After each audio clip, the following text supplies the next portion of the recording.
Olá, seja muito bem-vindo e seja muito bem-vindo ao canal do Senhor do Dinheiro, o canal que ajuda você a controlar as suas finanças para sobrar. E hoje vamos dar início à segunda parte em que eu faço um react ao documentário da Netflix A Arte de Economizar. Se você não viu, eu sugiro muito que você veja, tem muito aprendizado, mas eu resolvi fazer um react para entender o que é que se adapta à realidade brasileira e dar a minha opinião. Esta é a segunda parte, se você não viu a primeira, vai lá ver, vou deixar aí o link da descrição num card e vamos então dar início à segunda parte. Bom, a segunda pessoa que precisou de ajuda de um educador financeiro foi o Tese. O Tese era um jogador de algum daqueles desportos. Tinha um salário muito alto, como os jogadores profissionais, e ele precisava de ajuda para começar a investir. E ele afirma que quando começou a ser jogador e quando ele começou a ganhar dinheiro, ele automaticamente gastou muito. Comprou uma casa para a mãe, um monte de correntes de ouro com diamantes, fez um monte de viagem e ele que ganhou o primeiro bónus ou salário de 1,6 milhões de dólares, ele gastou quase o dinheiro todo. E isso é muito comum das pessoas que nasceram com menos recursos, com menos dinheiro e de um dia para o outro, seja por fruto da profissão, seja porque ganharam algum prémio, as pessoas começam a ganhar muito e gastam muito. Porquê? Falta aquela parte de finanças comportamentais, falta a parte de educação financeira e porque as pessoas acham que o dinheiro vai durar para o resto da vida. Então foi o que aconteceu com o Tese, que ganhou o primeiro salário, o primeiro bónus de 1,6 milhões e ele gastou quase tudo, achando que ia ser um jogador com uma grande carreira e que ia ter muitos bónus e salários semelhantes. Acontece que aconteceu uma coisa ruim. Ele quebrou o pé e ele foi dispensado.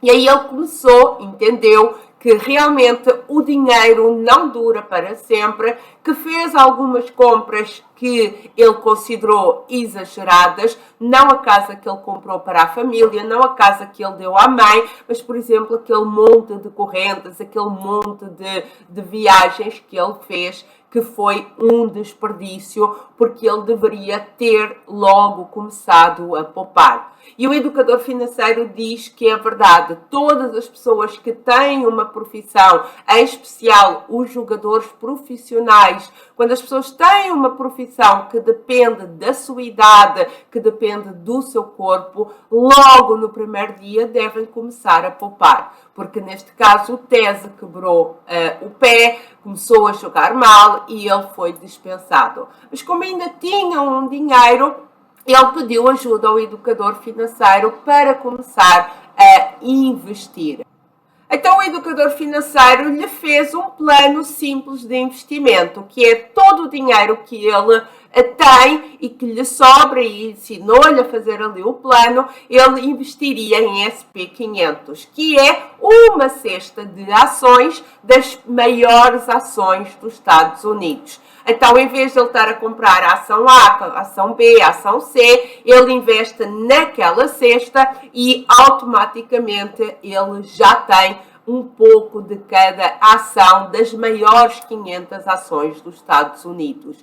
E me pareceu que era um conselho muito sensato, pois uma pessoa que nunca investiu e que vai começar a escolher ações tem que estudar muito, precisa de ter muito conhecimento. Enquanto que investir apenas no SP500 acaba por estar exposto às maiores ações e acaba por ser melhor, com menos estudo, ser mais fácil. Então é só comprar SP500 todos os meses ou cada vez que ele tivesse dinheiro. Então, se eu gostei do plano, sim, eu gostei do plano, mas não era o plano que eu faria uma pessoa que está começando os investimentos. Pois como ele está exposto a ações é uma renda variável, eu gostaria de ter visto ali alguma diversificação, em especial na renda fixa, que ajuda a manter o património. É algo que protege o património. E uma pessoa que começa logo na renda variável, ela vai oscilar, vai subir, vai cair e no início, sem a pessoa estar preparada, pode causar algum susto. Ou seja, eu gostei do plano, mas não era o que eu faria para uma pessoa que está começando. Depois, outra coisa que eu não gostei muito foi de uma afirmação que o educador financeiro fez, que é, bom, então você coloca lá o dinheiro, ele explicou muito bem o que era isso do SP500, você compra aqui, faz aqui e depois é só curtir a vida porque ele vai crescer 10% ao ano todos os anos. Bom, esta informação não é eu não gostar, esta afirmação é errada. Ninguém pode afirmar que um conjunto de ações ou determinadas ações ou qualquer coisa que seja negociado na bolsa, a renda variável, que vai crescer 10% ao ano. Nós podemos mostrar expectativas da economia do futuro, nós podemos mostrar como é que funcionou esse SP500 nos últimos anos, mas seguramente que é um gráfico que mostra subidas e caídas e que não cresce de forma linear 10% ao ano. Talvez fora das câmaras ele lhe tenha dado uma explicação um pouquinho mais detalhado, mas depois na edição, ali no documentário, o que apareceu foi exatamente isto. Você coloca SP500 todos os meses e cresce 10% ao ano. É tão errado como eu dizer, então você compra, por exemplo, IBOV, que tem as maiores ações da Bolsa Brasileira, e ele vai crescer todos os meses 10% ao ano. Não é possível falar isso. Vem uma pandemia, vem uma crise, muda o governo, a Bolsa tem algumas oscilações. Então, essa afirmação e o facto de ele não ter muito diversificado a carteira do Tese foi o que eu não gostei assim tanto. Mas o educador financeiro fez uma coisa muito legal que eu costumo fazer com os meus alunos de mentoria. O Tese comprou uma série de bobagens, um pouquinho para se mostrar, e que ele próprio se arrependeu. Quando ele tem um monte de corrente de ouro cheio de diamantes, ele sabe que aquilo foi um dinheiro mal gasto. Então ele pegou em algumas coisas dessas que o próprio Tese considerou como sendo bobagens e ele lhe disse: se você tivesse investido esse dinheiro, imagina o dinheiro que você teria agora. E fez as contas, não é o imagina, é este é o dinheiro que você teria agora. Ou seja, se você em vez de tivesse comprado a corrente naquele momento, hoje poderia ter comprado uma e ainda sobrar dinheiro, ou ter o dinheiro investido para um futuro melhor. O que ele lhe quis dizer é que, às vezes, comprar no imediatismo acaba por ser muito errado. Basta nós escolhermos o melhor momento de compra. E que comprar só para mostrar aos outros que é muito errado, porque aquele dinheiro todo investido daria um grande conforto financeiro. Lembrando que o Tese era um jogador profissional e que acabou de ser dispensado porque ele quebrou o pé, já não jogava tão bem. Então, realmente achei uma comparação muito boa. Bom, depois do educador financeiro lhe ter dado a aula, mandou-lhe uns deveres de casa. Olha, tens que abrir a corretora, tens que transferir o dinheiro, tens que fazer isso tudo. E uns dias depois, o educador financeiro foi ter com o Tese e disse-lhe aí como é que correu.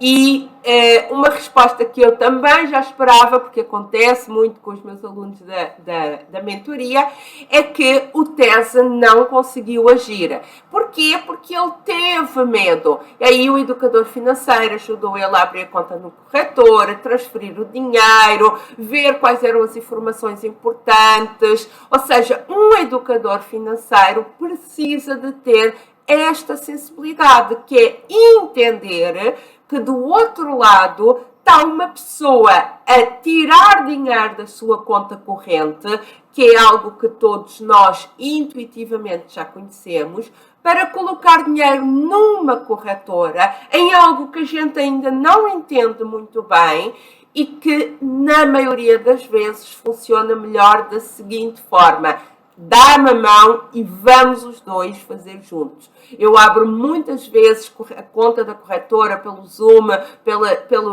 agora com a tecnologia, nem precisamos de fazer presencialmente, porque eu sei o quanto isso dá medo. Enquanto a pessoa não vê lá o investimento no própria corretora e não vê aquilo a começar a ganhar dinheiro, dá um medo. Deu a mim, deu aos meus alunos, deu ao TESE, e eu achei muito legal o educador financeiro ter essa sensibilidade.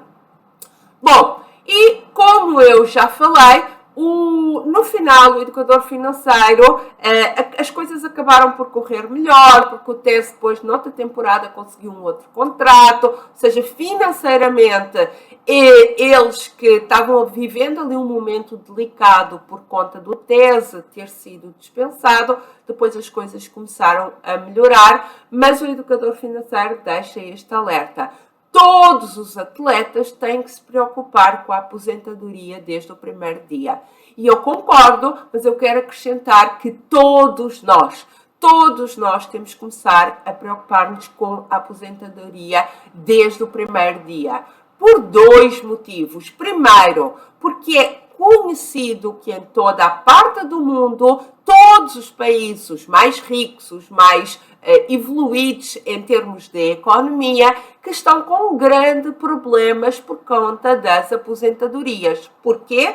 Porque uma aposentadoria, ela é paga da seguinte forma: as pessoas que estão na idade ativa estão a contribuir para as pessoas aposentadas hoje. Ou seja, não fui eu que juntei dinheiro para mim no futuro. Não, eu juntei dinheiro, eu paguei a aposentadoria do velhinho no mesmo ano em que eu tive esse desconto, em que eu paguei essa aposentadoria. E quando eu for a velhinha, são os novos de hoje que vão pagar a minha aposentadoria. Bom, o problema é que cada vez nós vivemos mais anos, cada vez tem mais pessoas idosas e cada vez tem menos pessoas ativas.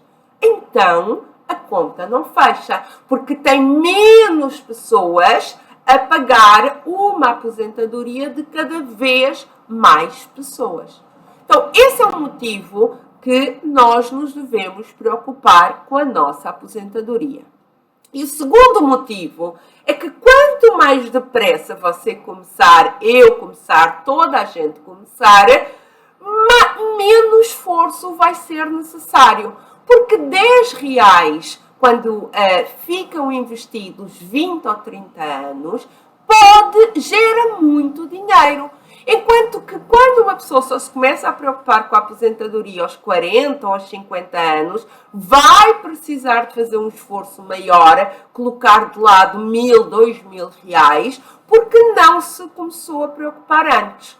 Então, no cenário ideal, as pessoas, logo quando começam a trabalhar, deveriam começar logo a colocar 10 reais todos os meses, no outro ano 15, e por aí, para quando tiverem na idade da aposentadoria, eles terem um património muito razoável e não terem de fazer grande esforço. Então, esses são os dois motivos porque você se deve começar a preocupar com a aposentadoria mais cedo. Primeiro, porque todos os países estão cada vez com mais dificuldade em pagar a aposentadoria e é um problema que só vai agravar com o tempo. E segundo, porque quanto mais depressa você começar, quanto antes você começar, menos dinheiro vai precisar de lá colocar, porque os juros fazem o resto. Bom, e finalmente a última pessoa que teve um acompanhamento financeiro foi a Lindsay. A Lindsay, na minha opinião, foi a minha favorita, porque ela foi a que reagiu melhor a todos os conselhos da educadora financeira e que superou todas as expectativas.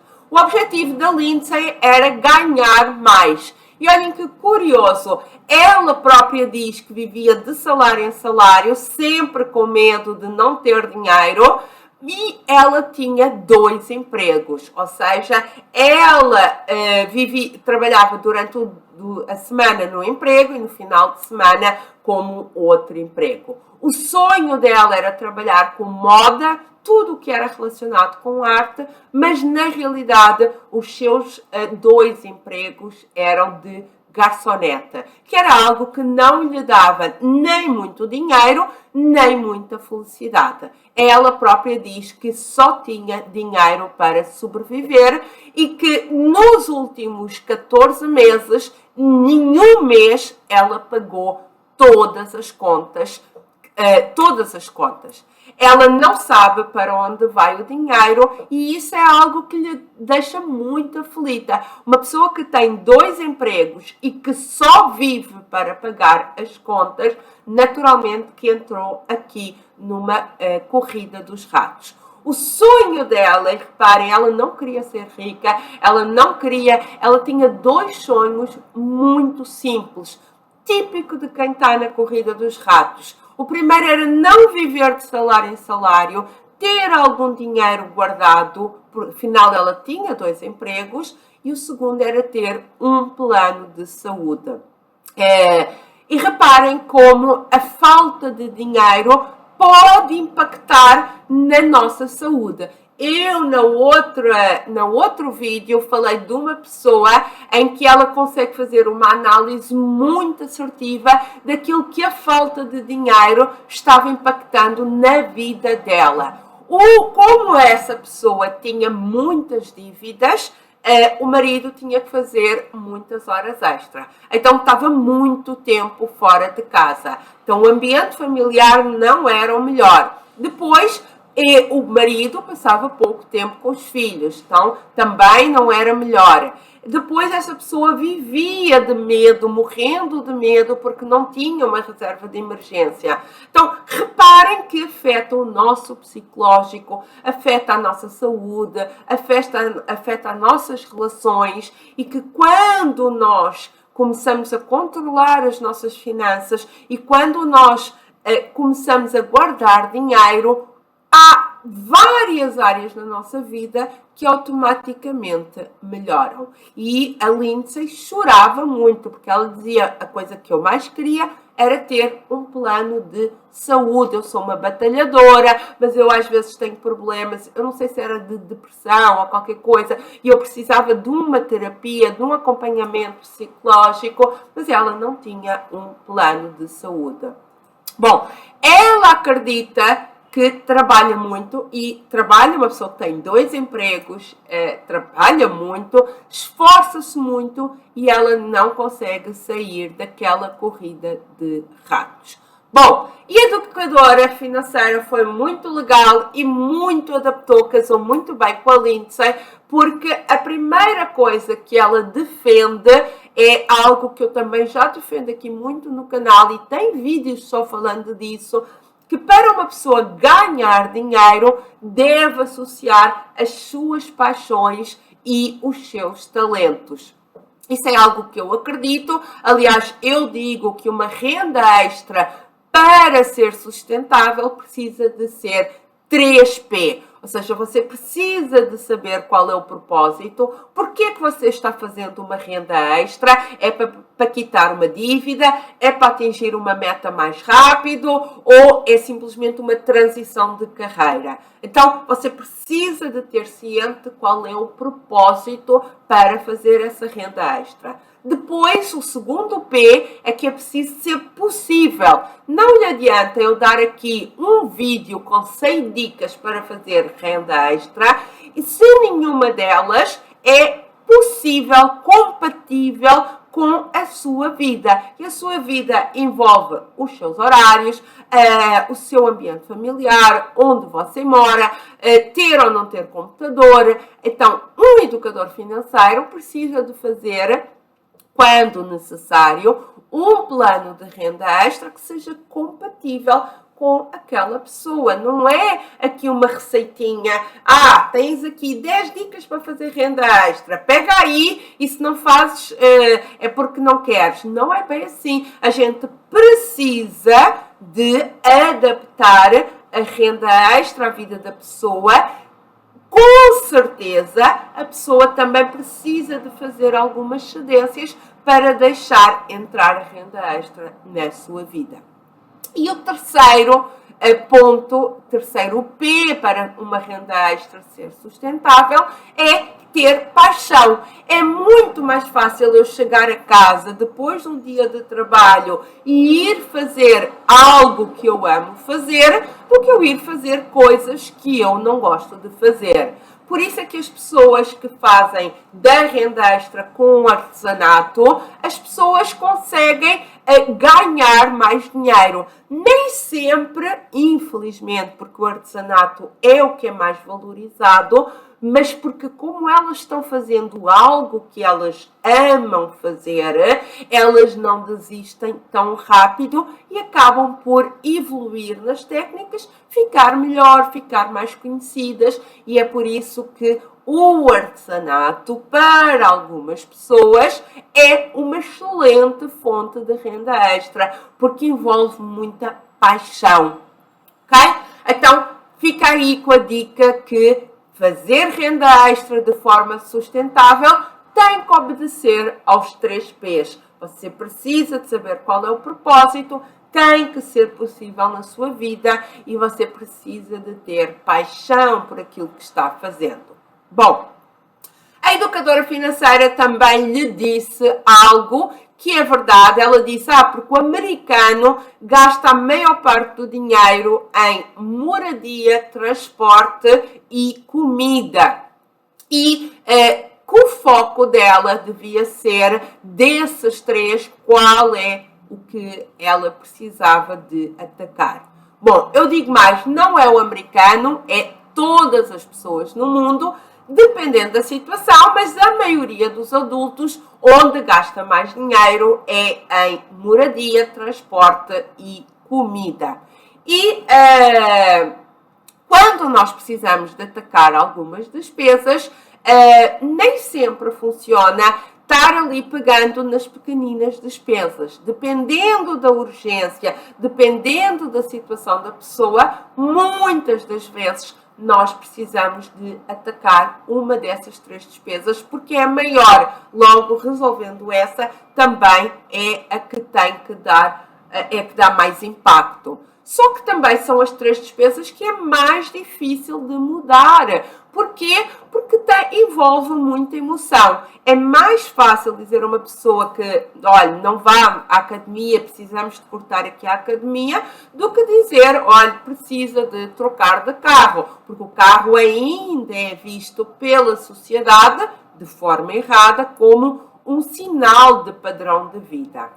Bom, então, eu concordo com a educadora financeira, dependendo da situação, nós precisamos de atacar as despesas maiores, porque são as mais responsáveis pelo nosso planejamento financeiro. E em relação à moradia, muitas vezes nós temos que dar um passo atrás para depois dar dois à frente. No transporte, mudar. E ela dá lá o exemplo, não precisa necessariamente uma pessoa que está organizando as suas finanças ter o melhor carro do condomínio, o melhor carro do grupo de amigos. Neste momento precisa de ter um carro para ir do ponto A ao ponto B. Então, às vezes, fazer-se de um carro mais caro, que tem um financiamento mais caro, para comprar um mais simples, é o tal dar um passo atrás para depois conseguir evoluir. E o tema da comida. Neste caso, a Lindsay gastava muito dinheiro nos aplicativos. E uma das coisas que ela começou a fazer, comida em casa com o noivo, e até melhorou o relacionamento deles, porque via-se que eles estavam bem divertidos e foi um momento que passaram a ter a dois. Então, há um limite, e isso é muito importante, de quanto você pode cortar nas despesas. Anabela, eu ganho 2 e as minhas despesas são 3. Bom, qualquer pessoa lhe dirá que precisamos de cortar nas despesas.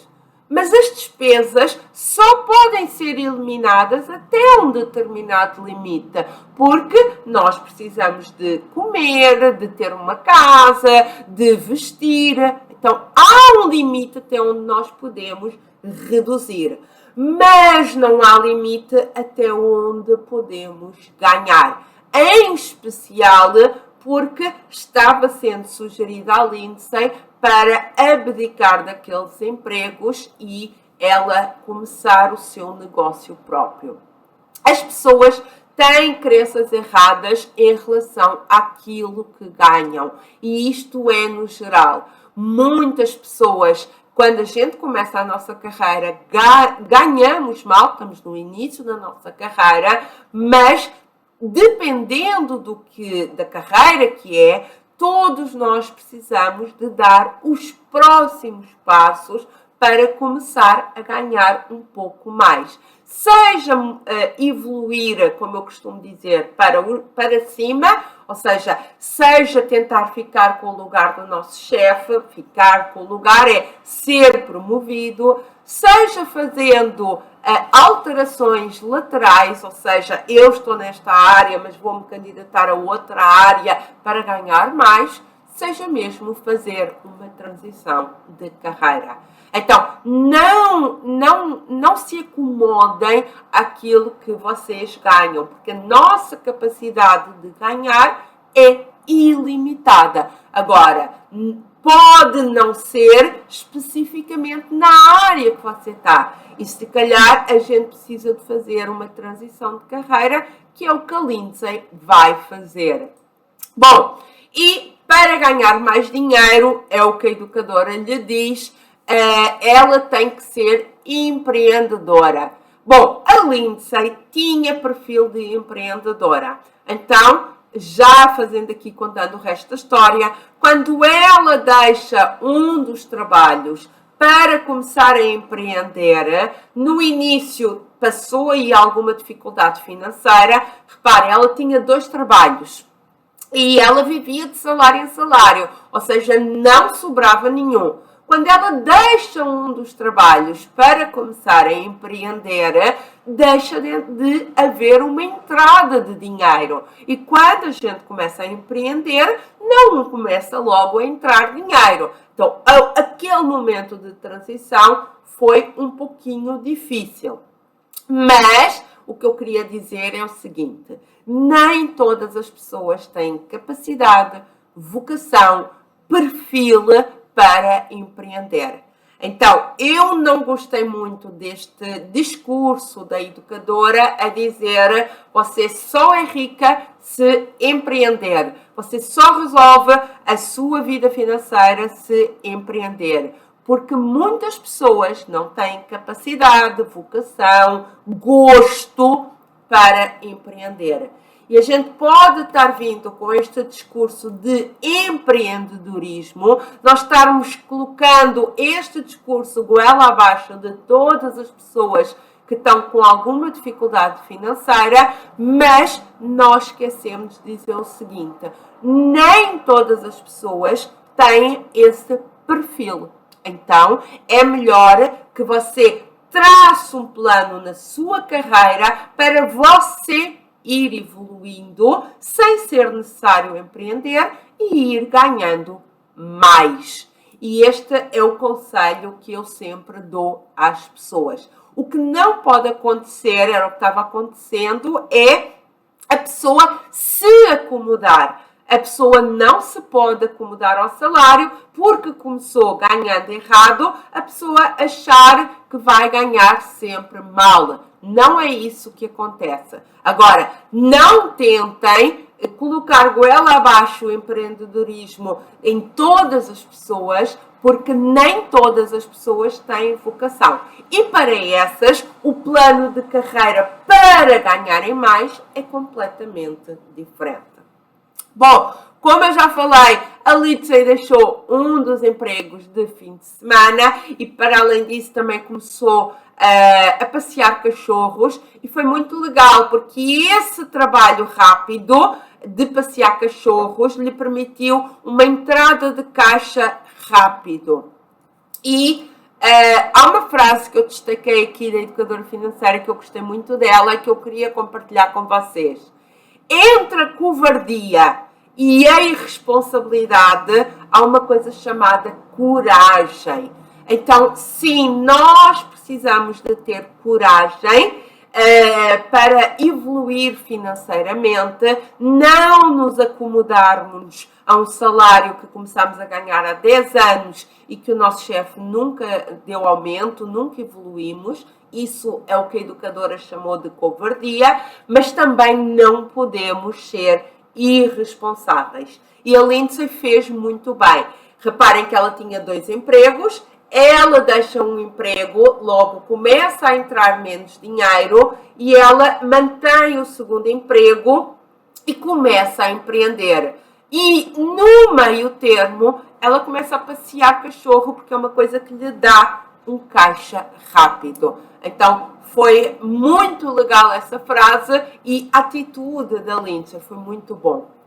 Bom, e a outra coisa que a educadora financeira lhe deu foi aqui algumas noções de empreendedorismo que eu queria começar a falar com vocês muito rapidamente. Sim, ela começou a fazer dinheiro com a sua moda, com a sua arte, mas a educadora financeira ensinou ela a escalar, ou seja, tentar ver dentro do negócio dela, e aí cada negócio é diferente, como é que ela conseguia escalar. Correu bem porque ela estava conseguindo fazer 10 vendas, mas depois o desafio seguinte do empreendedor é como é que com o mesmo tempo ela consegue fazer 100 ou consegue fazer 1000. E aí ela deu-lhe algumas sugestões adaptadas lá à situação dela da moda. Então, gostei muito da Lindsay, porque a Lindsay era realmente uma batalhadora. Gostei muito de ver ela a fazer a transição de carreira dela e, no final, o sonho dela se realizou e o sonho dela eram 2 bem simples, que era ter algum dinheiro guardado e ter um plano de saúde. Bom, para terminar, conclusões aqui com o documentário que eu tirei e que eu gostaria que você refletisse sobre elas. Primeiro, aquilo que o dinheiro consegue nos proporcionar. Lembrem-se que no primeiro casal eles queriam atingir a liberdade financeira, ou seja, se aposentar mais cedo. Então, para eles se aposentarem mais cedo, precisaram de acumular uma quantidade de dinheiro e eles decidiram fazer um pouquinho mais de sacrifícios para atingir a tal da liberdade financeira em que não precisavam de trabalhar. Então, o que eles depois dizem, no final, quando atingiram, é que o dinheiro lhes permite qualidade de vida e tempo, que é realmente algo que ninguém tem e que para eles era muito importante estar com os filhos. Então, uma das coisas que o dinheiro consegue ou proporciona através da liberdade financeira é uma qualidade de vida, de liberdade. Depois, pagar as dívidas. Quando uma pessoa faz dívidas, como eu fiz, como muitas pessoas fazem, parece que os erros do passado se perpetuam. O que é que isto quer dizer? Eu tomei uma decisão errada, eu fiz um financiamento, eu fiz um endividamento, às vezes não é um, às vezes são 10. Ok, eu fiz errado no passado, seja porque na altura eu não sabia, seja porque naquele momento eu estava passando um momento delicado. Só que como as dívidas começam a acumular juros, parece que para o resto da vida a gente está pagando uma pena de um erro que fez no passado. E a melhor forma, a única forma de resolver isso é realmente fazer aqui um plano para quitar as dívidas das pessoas que apreenderam os seus erros, nunca mais vão fazer dívidas, porque é preciso para parar que aqueles juros comecem e continuem a acumular. Então, pagar as dívidas, no fundo, é pagar pelo erro que nós próprios fizemos, que nós já entendemos que fizemos, mas que sem dinheiro não nos conseguimos livrar daquela pena.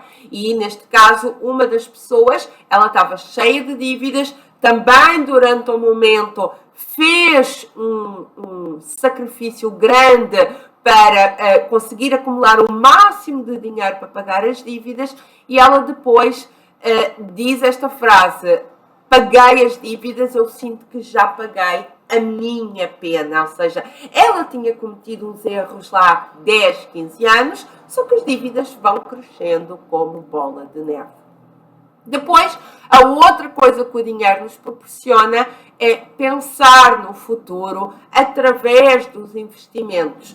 Reparem que o Tese, ele achava que ia sempre ser um jogador profissional e ele acabou por se magoar e até ser dispensado. E ele vivia muito aflito, porque ele tinha uma bebê muito pequenina, muito bonitinha, e ele disse: o que é que vai ser da minha família? Então, o investir também nos permite nós salvaguardarmos o nosso futuro.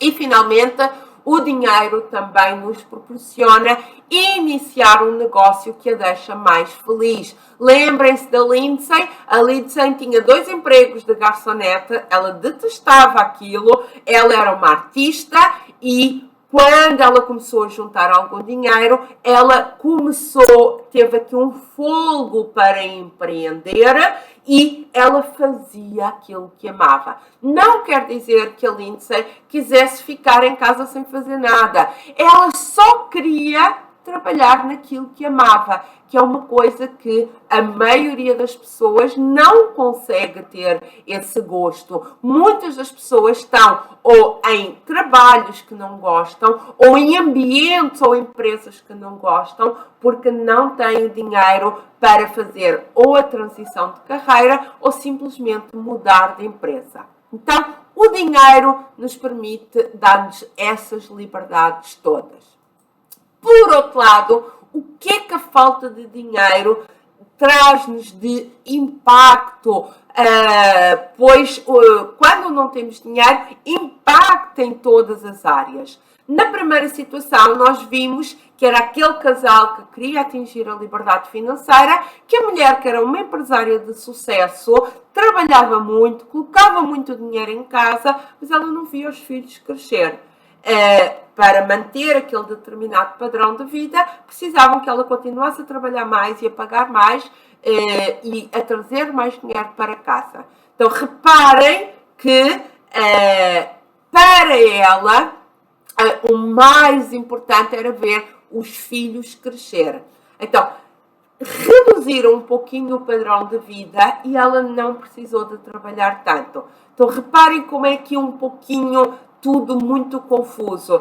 Ela, para manter um padrão de vida, precisa trabalhar muito, não vê os filhos crescer. Quando reduz o padrão de vida, ela acaba por estar muito mais feliz e ver os filhos crescer. Não ficaram mais tristes por reduzir o padrão de vida, pelo contrário, atingiram a liberdade financeira e se aposentaram mais cedo. Bom, o outro impacto da falta de dinheiro era daquele atleta que morria de medo de perder emprego e não conseguir sustentar a família. E acabou por ele perder o emprego durante umas temporadas, porque ele quebrou o pé, começou a jogar mal. Então, uma pessoa que vive de medo disso, a falta de dinheiro faz com que a gente tenha medo. Depois, a outra mulher que na situação dela, deste documentário, era uma mulher cheia de dívidas, ela morria de medo que o carro quebrasse, morria de vergonha das dívidas, o marido fazia um monte de hora extra, e isso naturalmente que traz alguns impactos familiares, mais cansaço, mais briga, menos tempo com as crianças. Então reparem como a falta de dinheiro, na sequência, acaba por trazer vários impactos psicológicos e também familiares nas pessoas. E finalmente, a última moça que precisava mesmo de uma ajuda em termos de terapia, mas não tinha dinheiro para o plano de saúde, apesar de ter 2 trabalhos e de viver de salário em salário, ela não gostava dos salários, sentia-se mal, isso afetava-lhe psicologicamente e ela não conseguia ter o plano de saúde para ter a tal ajuda. Então reparem como as coisas entram aqui numa bola de neve, com uma falta de dinheiro, depois acaba por entrar aqui numa bola de neve. Bom, não tem receita de bolo, esta era a outra conclusão que eu queria que vocês entendessem.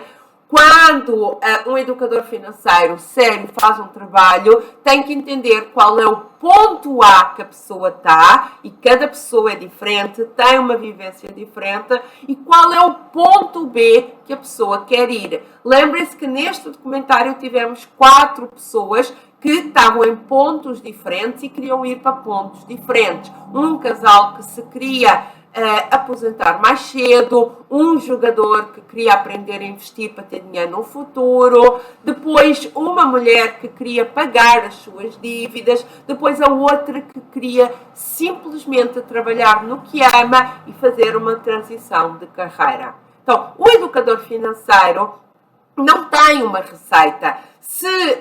Isto não é como pagar um ônibus que toda a gente vai no mesmo ônibus e para em todas as paragens. O educador financeiro é uma espécie de Uber. Leva a pessoa do ponto A ao ponto B como a pessoa desejar, ao ritmo da pessoa, com as características daquela pessoa, daquela família e considerando as emoções daquela pessoa e daquela família. Um educador financeiro não cobra, um educador financeiro não diz que errou, um educador financeiro ajuda a prevenir o erro.